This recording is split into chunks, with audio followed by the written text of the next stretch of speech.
देखिए, भाजपा की 4 इंजन की सरकार है और चारों के चारों इंजन फेल है। आज आम आदमी पार्टी के पार्षद एवं आम आदमी पार्टी के कार्यकर्ता इस भलसवा लैंडफिल साइट पर आए हैं और कूड़े के पहाड़ के सामने खड़े हैं। मुझे तो कूड़े का पहाड़ कहीं से भी कम नहीं दिख रहा। आम आदमी पार्टी की सरकार में वहां उस साइड पे कूड़े का पहाड़ खत्म हो गया था, लेकिन फिर से आपको कूड़े का पहाड़ फिर से नजर आ रहा है यहाँ पे। और यहाँ से भलसवा से कूड़े के पहाड़ को किराड़ी ले जाना या भलसवा से कूड़े के पहाड़ को मुंडका ले जाना और वहां बच्चों की मौत होना, लोगों की मौत होना, वहां पे पानी एकत्रित होना, लोगों की लिए जो सुविधाएं हैं वो सारी की सारी खत्म हो चुकी है वहां पे। तो ये तो कहती थी रेखा गुप्ता जी की कूड़े के पहाड़ को जाना होगा, कि उनके मंत्री आते हैं और कहते हैं कूड़े के पहाड़ को जाना होगा, लेकिन अभी ये नहीं पता था कि कूड़े के पहाड़ को जाना कहाँ होगा। किराड़ी जाना होगा, मुंडका जाना होगा या दिल्ली के किसी और कोने में जाना होगा। आज आप देखिए, इन्होंने दिल्ली को पूरा गंदा कर दिया। जब से भाजपा की सरकार आई है, एमसीडी में सरकार आई है, दिल्ली सरकार आई है इनकी, तब से इन्होंने पूरा गंदी गंद कर दिया है। आप देखिए, मजलिस पार्क के अंदर चले जाएं तो कूड़ा है, निरंकारी ग्राउंड के अंदर चले जाएं तो कूड़ा है, आज आप किराड़ी के अंदर चले जाएं तो कूड़ा एकत्रित है, मुंडका के अंदर चले जाएं तो कूड़ा एकत्रित है। आप किराड़ी मुंडका के फ्लाईओवर के साथ देखते जाइए, नई लैंडफिल साइट्स बन रही है। तो क्या कूड़े के पहाड़ को यहां से उठकर मुंडका, किराड़ी इस जगहों पे गांव देहात में जाना पड़ेगा? आम आदमी पार्टी सख्त विरोध करती है इस बात का कि गांव देहात के अंदर कूड़ा नहीं डालना चाहिए, किराड़ी मुंडका के अंदर कूड़ा नहीं डालना चाहिए। आम आदमी पार्टी इसके खिलाफ प्रोटेस्ट कर रही है और ये भलसवा साइट खत्म होनी चाहिए। जितनी तेजी से आम आदमी पार्टी अरविंद केजरीवाल जी के नेतृत्व में इस पहाड़ को खत्म कर रही थी, आज भाजपा की 4 इंजन की सरकार है। इतिहास में पहली बार ऐसा हुआ है कि जिसकी एमसीडी है उसी की दिल्ली सरकार है, केंद्र सरकार है, तीनों सरकारें उसकी अपनी है। तो मुझे लगता है फिर भी भाजपा काम नहीं कर पा रही, तो भाजपा की नीयत में खोट है। सिर्फ वो बातें करते हैं, बोल बच्चन है, सिर्फ वो ये कहते हैं कि यहाँ से कूड़े के पहाड़ को जाना होगा, लेकिन दिल्ली के विभिन्न कोनों में जाकर दिल्ली के नागरिकों की जिंदगी को बर्बाद करने का काम कर रही है रेखा गुप्ता। प्रदूषण को लेकर के भी हाहाकार मची हुई तो इस इलाके का यही है, लेकिन बावजूद इसके दावा होता है, काम नहीं होता, हट नहीं पा रहा कूड़े का पहाड़, तो प्रदूषण कैसे कम होगा? आप एक चीज देखिए, जितने लोग यहाँ पे आसपास रहते हैं, इसके अंदर पॉइजनस गैस निकलती है, इसके अंदर अक्सर आग लग जाती है, कूड़ा लगातार यहाँ पे गिरता है, बदबू खूब होती है यहाँ पर। आप देखिए, एक हॉटस्पॉट सा बन के रह गया है ये, लोगों की जिंदगी यहाँ पे रहना दुर्भर हो गई है, लोगों के घरों के अंदर तक कूड़ा है यहाँ पे।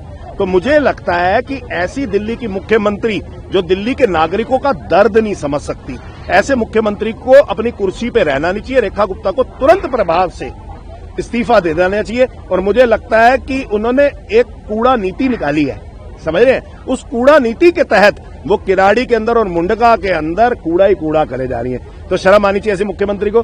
पॉल्यूशन पे देखा आपने, जल भराव पे आपने देखा, ये लगातार सरकार भाजपा की विफल हुई। उसके अंदर इन्होंने बड़े बड़े वादा करके दिल्ली की जनता को गुमराह करके, दिल्ली की जनता ने उनको मौका दे दिया, दिल्ली की जनता मासूम है, उन्होंने मौका दे दिया कि ये शायद पूरा कर देंगे, लेकिन AQI 700 पार गया इस बारी।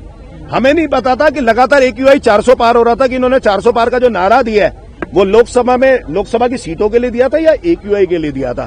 तो मुझे तो लगता है कि शर्म आनी चाहिए रेखा गुप्ता को, जो दिल्ली की मुख्यमंत्री होकर जिनको ये नहीं पता कि मुंडका के अंदर कूड़ा फेंका जा रहा है, किराड़ी के अंदर कूड़ा फेंका जा रहा है, और वो लगातार लोगों की, अपने नागरिकों की, जिन्होंने उनको वोट दिया, मुंडका से उनका अपना विधायक है, काउंसलर गिरिंदर दलाल हुआ करते थे, वो MLA बने वहां से, और उनका अपना विधायक, और वहां पे वो कूड़ा फेंक रही। शर्म आनी चाहिए ऐसे मुख्यमंत्री को। आप खुद देख सकते हैं, आपने खुद कहा कि बिना मास्क के यहाँ खड़े होना नामुमकिन है। तो आप सोचिए, जो यहाँ पे आसपास की जनता जो रह रही है, जिन्हों के घरों तक कूड़ा पहुँच चुका है, रेखा गुप्ता जी ने जिन्हों के घरों तक कूड़ा पहुँचा दिया है, तो आज उन लोगों का यहाँ पर जीवन जीना कैसे व्यतीत कर रहे होंगे, वो किस हाल में, कितनी जहरीली गैस को लेकर और कितना कूड़ा कूड़ा उनका जो घर हो गया है, वो किस तरीके से यहाँ पर रह रहे होंगे और अपना गुजारा कर रहे होंगे। तो क्या अब लगातार हम अभी कुछ 10 से 12 दिन पहले भी हम आए थे यहाँ पर, हमने दिखाया था कि यहाँ से ट्रकों में भर भर के कूड़ा जो यहाँ के आसपास के क्षेत्र जैसे किराड़ी, मुंडका, रामा विहार, विश्वासनगर, काफी जगहों पर यहाँ से कूड़ा भर भर के जा रहा है, जहाँ की जनता को रेखा गुप्ता जी बीमारी दे रही है।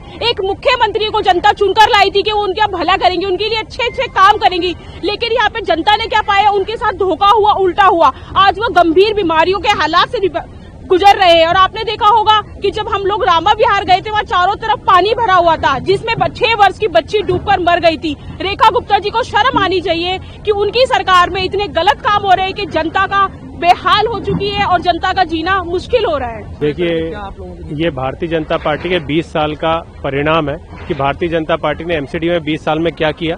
वो कहते हैं कि वो सरकार में अभी आए, लेकिन वो 20 सालों से जो है एमसीडी की सरकार चला रहे हैं। 20 साल से कूड़े का पहाड़ जो है साफ कर रहे हैं, लेकिन अभी तक ये लोग नाकाम है। और मजे की बात यह है और हैरत की बात यह है कि यहाँ का कूड़ा ले जा के जो है वो वहाँ पे किराड़ी में, बुराड़ी में और तमाम रामा विहार में, शर्मा कॉलोनी में तमाम इस कूड़े को डाला जा रहा है। और मेयर साहब कहते हैं कि ये बायो माइनिंग करके, इसको रिफाइन करके फिर कूड़ा डाल रहे हैं। लेकिन आपको बताना चाहता हूँ, चेतन है यहाँ पे, और चेतन जो है ये शर्मा कॉलोनी में रहते हैं। ये बेचारे इतने दुखी है कि जैसे इनको पता लगा कि आज प्रोटेस्ट हो रहा है, तो चेतन जो है यहाँ पे देखिए अपने घर के आसपास जो फैला हुआ, जो यहाँ से कूड़ा जो यहाँ पे भेजा था, यहाँ से ट्रकों में भर के ये सारा कूड़ा जो है इन्होंने इसका सैंपल जो है यहाँ पे करके भेजा है। ये देखिए, ये बायो माइनिंग करके कूड़ा है। देखिए, ये पॉलीथिन है, ये कट्टा है। इस तरीके का सामान जो है, ये देखिए सारी पॉलीथिन, इस तरीके का सामान जो है डायरेक्ट लोगों की कॉलोनी में डिस्पोज किया जा रहा है। लोगों, जहां लोग रहते हैं वहां इस तरीके का कूड़ा जो है वहां पे उनके घरों के आसपास इसको डिस्पोज किया जा रहा है। बताइए, इससे कैंसर होगा नहीं होगा? पॉलीथिन जो है डायरेक्ट कैंसर का घातक जो है प्रमाण है कि पॉलीथिन से कैंसर हो सकता है। यह हो सकता है, सबको पता है। लोगों के घरों में वो कूड़ा डाला जा रहा है, लोगों की कॉलोनी में कूड़ा जा रहा है। वहां के ग्राउंड वाटर का क्या होगा? वहां पे लोग जो रहते हैं उनकी सांसों का क्या होगा? चेतन बता रहे थे मुझे कि अभी वहां पे क्रिकेट टूर्नामेंट हुआ था, वो टूर्नामेंट 2 घंटे खेले और घर में 2 दिन तक बीमार पड़ गए क्योंकि उनकी छाती इतनी गंदगी से भर गई उस समय। तो इस तरीके का माहौल जो है शर्मा कॉलोनी, किराड़ी, रामा विहार आसपास के एरिया में जो है इस तरह का कूड़ा जो है डंप किया जा रहा है। बहुत शर्म की बात है। भारतीय जनता पार्टी अपनी नाकामी छुपाने के लिए यहाँ का कूड़ा ले जा के दिल्ली के बाहरी देहात, गांव, खेतों में यहाँ पे डाली जा रही है। गांव के लोगों को परेशान कर रही है, दिल्ली देहात के लोगों को परेशान कर रही है। बहुत शर्म की बात है। इसकी पूरी तरीके से आम आदमी पार्टी विरोध करती है। इस तरह का रवैया बिल्कुल बर्दाश्त नहीं करेगी। कूड़े का पहाड़ खत्म करना है तो तरीके से खत्म होगा। इस तरीके लोगों के